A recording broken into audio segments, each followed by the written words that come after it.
4. Menak telah mengabaikan seruan PBNU dan sangat mungkin menimbulkan perpecahan umat khususnya Nahdien semakin parah. Demikian, semoga surat saya dibaca dan ditindaklanjuti. Terima kasih. Wassalam, hormat saya Profesor Dr. Abdul Hadi Muthohar, MA, Ketua Forum Mursyidin Indonesia. Bagaimana tidak? Menteri Agama kan tahu bahasa Arab ya. Bagaimana mungkin ikut-ikutan menyebut Lutfi bin Yahya sebagai Maulana? Assalamualaikum warahmatullahi wabarakatuh. Saudaraku yang saya cintai, saya banggakan. Berikut ini akan saya bacakan surat terbuka dari salah satu fungsionaris pengurus Jatman Pusat atas kekecewaannya terhadap Menteri Agama Nazaruddin Umar yang semalam menghadiri acaranya Lutfi bin Yahya di Masjid Istiqlal, Jakarta. Beliau nampak sangat kecewa, sangat marah atas apa yang telah dilakukan oleh Nazaruddin Umar, Menteri Agama yang tidak lain adalah pengurus pusat jajaran Rois Suryah di PBNU. Surat terbuka untuk Menteri Agama Republik Indonesia kepada yang terhormat Menteri Agama RI di Jakarta, Demak 11 Agustus 2025, berarti hari ini. 11 Agustus 2025 hari Senin. Assalamualaikum warahmatullahi wabarakatuh.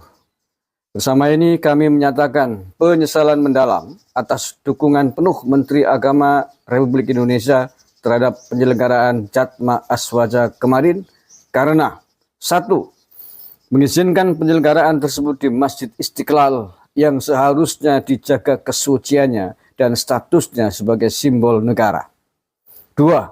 Ketidakadilan Menak yang lebih menganak emaskan Jatma Aswaja daripada Jatman Nahdlatul Ulama. Beliau berkenan hadir sementara di pelantikan Idaroh Aliyah Jatman tidak sudi hadir.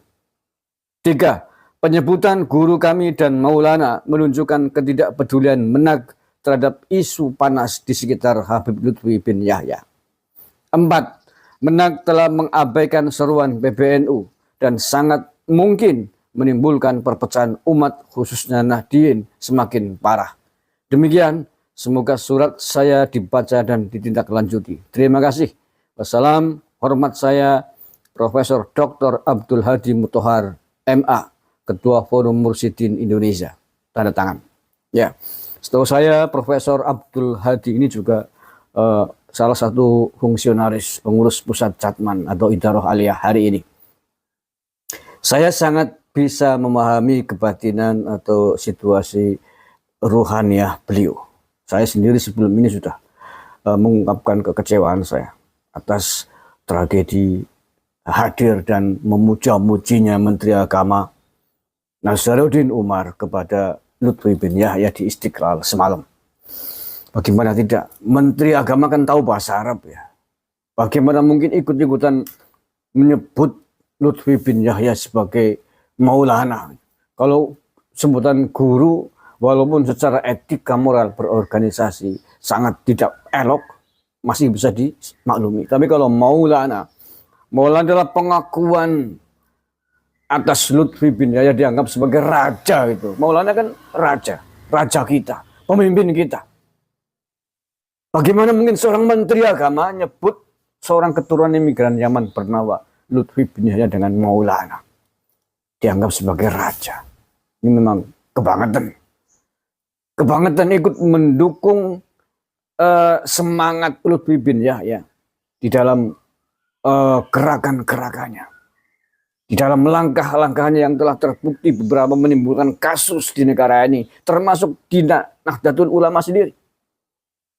Kasusnya Lutfi bin Yahya di NU dengan PBNU bukan hanya persoalan bagaimana dia tidak amanah memimpin Jatman yang telah 20 tahun lebih dipegangnya. Tapi juga secara berdirinya NU. Ada videonya Lutfi bin Yahya secara verbal menyatakan NU diklaim katanya didirikan atas restu mbahnya dia. Padahal dalam literatur, narasi, teks sejarah Nahdlatul Ulama yang selama ini beredar tidak ada sangkut pautnya Mbah Hasyim Asy'ari dengan mbahnya Lutfi bin Yahya itu. Makanya buku yang menceritakan itu sudah ditarik oleh PBNU. Karena tidak benar cerita sejarahnya Lutfi bin Yahya itu. Ini pasti ada maksud tersembunyi mengapa dia menyusupkan kakeknya sebagai orang yang berjasa atas berdirinya Nahdlatul Ulama. Mestinya Menteri Agama tahu ini. Tahu polemik yang sangat berbahaya ini. Sejarah adalah sejarah. Sejarah masa lalu menentukan kehidupan hari ini dan masa yang akan datang. Ketika rumah Anda diklaim oleh seseorang bahwa rumahmu adalah pemberian dari mbahku, maka saya pasti punya maksud tertentu dengan rumahmu itu. Itu pengertian kecil aja. Dia orang yang mengklaim itu pasti ingin menguasai, ingin memiliki, ingin ambil bagian dari rumah Anda itu. Makanya saya sangat bisa memahami dan sangat sepakat kekecewaan dari Profesor Abdul Hadi ini terhadap Menteri Agama. Masjid yang harusnya dijaga kesuciannya, dipasangi kursi, dibuat MOU kepentingan duniawi dengan salah satu perusahaan air mineral. Menurut saya ini sangat tidak elok itu dilakukan di dalam altar suci ruang utama Masjid Istiqlal, Jakarta. Masjid seharusnya dihindarkan dari hal-hal yang berbau bisnis keduniawian. Apalagi ini dilakukan oleh yang katanya sufi, tokoh sufi, diselenggarakan oleh organisasi mengatasnamakan sufi. Mestinya sangat hati-hati terhadap hal tersebut. Ini dari sisi etika moral, beragama, bersufi, bertasawuf. Alih-alih mencari titik temu mendamaikan dua tokoh ini dalam sebuah acara, Menteri Agama pasti punya kapasitas untuk itu. Agar tidak terjadi pecah belah di kalangan para mursyid thariqah. Semacam ini sampai seperti ini. Tapi justru melakukan keberpihakan yang tidak mutu, keberpihakan yang ngawur menurut saya, menempatkan acara jatmanya di Masjid Istiqlal yang merupakan masjid simbol negara yang mestinya menjadi simbol perdamaian semuanya. Tapi apa yang dilakukan oleh Nasruddin Umar dengan mengizinkan dan hadir pada acara jatmah semalam, alih-alih mendamaikan itu justru akan semakin memperlebar jurang perpecahan yang akan terjadi di kalangan para ulama GNU, khususnya di para kalangan mursyid-mursyid thariqah Nahdlatul Ulama. Jadi kalau gembar-gembornya mari bersatu rukun, hindari adu domba, jangan pecah belah, bela negara, sebagaimana tagline-nya semalam itu bullshit. Justru sebaliknya yang terjadi pasca acara itu adalah sebaliknya. Semakin memperlebar, memperdalam jurang pecah belah di internal Nahdlatul Ulama.